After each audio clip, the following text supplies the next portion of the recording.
Hey guys, what's up? Welcome back to another video. Today we're going to be doing a side-by-side comparison of the Kingbull LiteRider and the Kingbull Hunter 2.0. And Adrian here is going to be demonstrating everything on the Hunter 2.0, and I'm going to be riding the LiteRider. We're going to take a ride from our residence here down to the local riverbed and give you guys a demonstration on how both bikes function, and then do a broad overview on the specs and the highlights of each bike, basically the differences, to give you guys a more educated decision on what bike is best for you. The cool thing about the Hunter 2.0 is it's a brand new release in 2025, so we're really gonna showcase this bike mainly.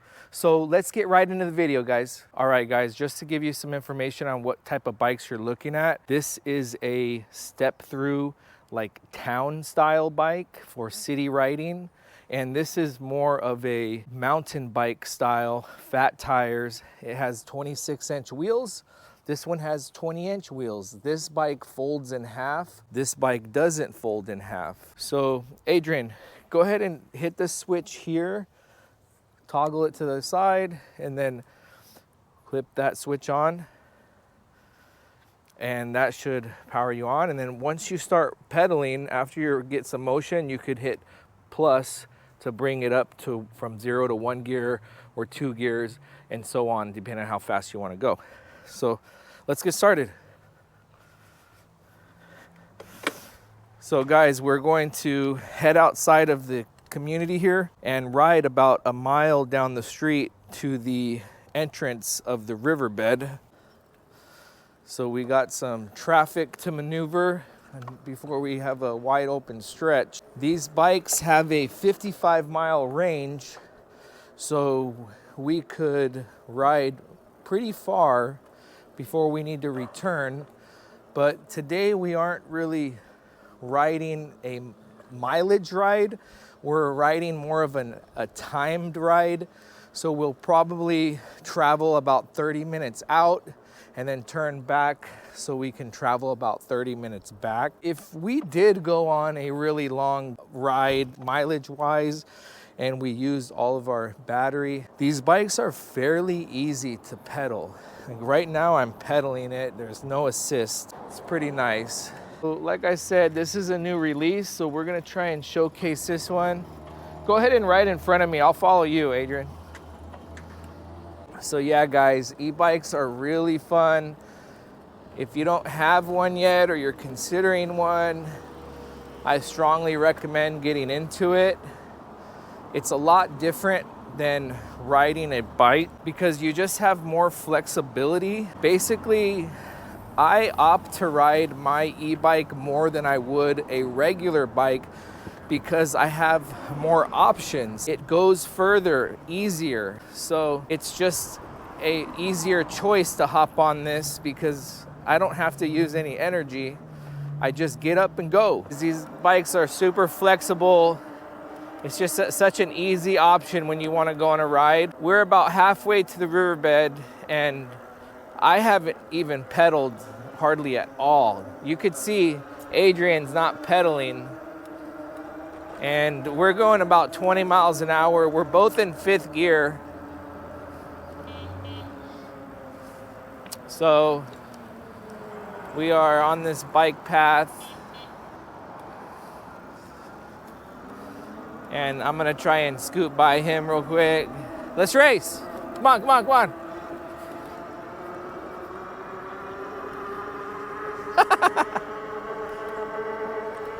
Whoa, 25 miles an hour. We got it, green light.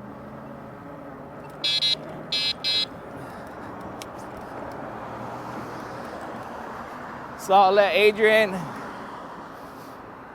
go ahead and hit the dirt path. Hit the dirt path.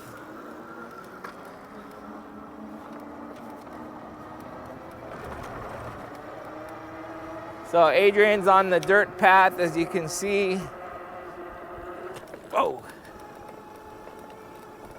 I'm on the grass. We're both going 20 miles an hour. All right, Adrian, come back on over to the concrete. But yeah, these things fly. So whatever type of outdoor activities you're into, you want to go to the park, the beach, the riverbed, or maybe just ride them out to dinner, to a sports bar. They're kind of, you know, it's an investment. You got to be prepared to buy one of these. I think they're going for about $800.99. So you guys, they're not cheap, but they're not incredibly expensive, and you get a lot of money out of them. Like, I probably saved a ton of gas by just riding these around. Sometimes I ride my daughter to the park, so that saves me gas instead of driving her to the park, because I'm gonna take her to the park regardless whether I have an e-bike or not. And the cool thing about the bikes from Kingbull is they come with these heavy duty racks on the back that you can like have a second rider on the back. You could put like seats back there and stuff. I'll show you my seat that I have for my daughter Haley. We're gonna come to a stop here. So this is what the seat looks like. I bought it off Amazon and put a pad here, little handles and backrest. This is for a child. I mean, if it was just for an adult, you probably don't need this handle, or you could. You might not want this little flimsy backrest. You just need the pad, really. And then this is the rack it comes with. There's like 5 or 6 bolts that secure this thing. It's rated for over 100 pounds. And same with this one. I mean, they are bike racks. They're not like intentionally fabricated for a second passenger like some cargo bikes are. They're called cargo e-bikes. Those ones have second and third row seatings, all this crazy stuff. But anyways, that's about the seats, guys. So here we are at the location. We made it to this massive riverbed. It was about 2 miles from our location. Along these riverbeds, usually there's parks and stuff like that, but we're gonna open it up and let's test. How about we get it on level 5 and ride side by side and see which bike goes faster. Let's go. All right, start to finish. Try and beat me as fast as you can. Pedal, full throttle, whatever you can do. I think my LiteRider has smaller wheels, so it gets up a little quicker. He's coming, but ultimately he has bigger wheels, so he might travel more. I'm going 26. He's going a little faster.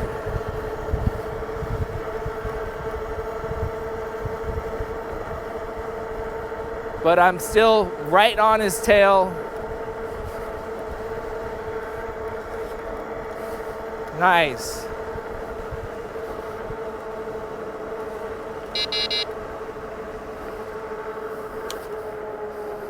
All right, bro. You win. You win. You were gapping me pretty good there. I think I pick up faster because of the smaller wheels, but you end up, yeah, let's go again. Come on.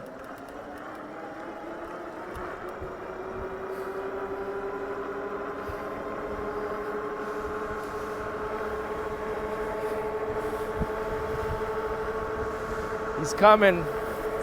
I'm gonna start pedaling.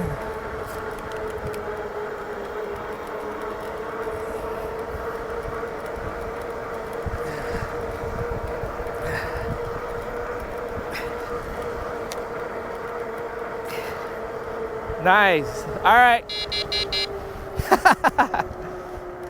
Woo. Look at these views, guys.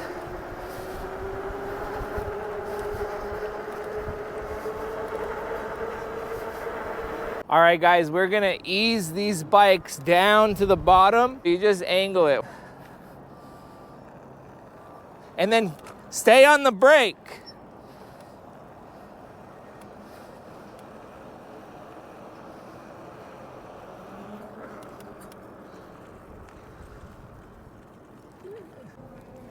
Hold on. I don't have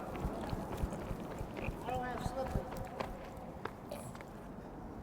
Got the bike? Hold on. I I got it. Let it go. Yeah, it is pretty dangerous.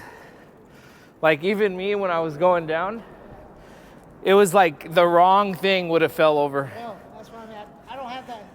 I'm not comfortable with biking. Yeah, you just started riding it. All right, guys, so we made it to our destination. We are at the halfway point and we are about to turn around. And Adrian, this is your first time riding the e-bike or any e-bike really, as far as this capacity, right? Yep. You're into mountain biking with certain e-bikes that have the electric capability, right? High performance mountain bikes. But how did you like this style? Feels good. It's you know, it's real simple, easy control. Just takes a little getting used to, but once you get going, it's simple, just like riding a normal bike. Exactly, and that's kind of my same thoughts when my first ride on it. The fat tire and the large frame and everything was a little kind of took some getting used to, right? Yeah, for sure. Yeah. But as far as the speed and the It's functions, great. Definitely, the speed's good. Really easy. Once you open it up, it just keeps riding. right? Yeah, functions are simple. Controls are easy. And guys, we barely even used any of the battery. Like I said, these are long range batteries, so we could literally just keep going. We didn't even use one notch of the battery, at least on mine. You can see there. But these are the Kingbull e-bikes. All right, guys, so if you watch the video to the very end, I really appreciate it. The best way you can support this channel is just give the video a like, and we will be doing more videos like this each week. You can see here a little overview of the bike. They both have rear lights and they both have front lights. Both of them have LCD screens. This LCD screen is at a horizontal view. This one's at a vertical view. They both have 750 watt motors in the hub, and they have hydraulic brakes, and they have name brand shocks, Mozo USA, name brand shifters, Shimano shifters. All right, guys, I appreciate you watching all the way to the end, and until the next video, take care, guys.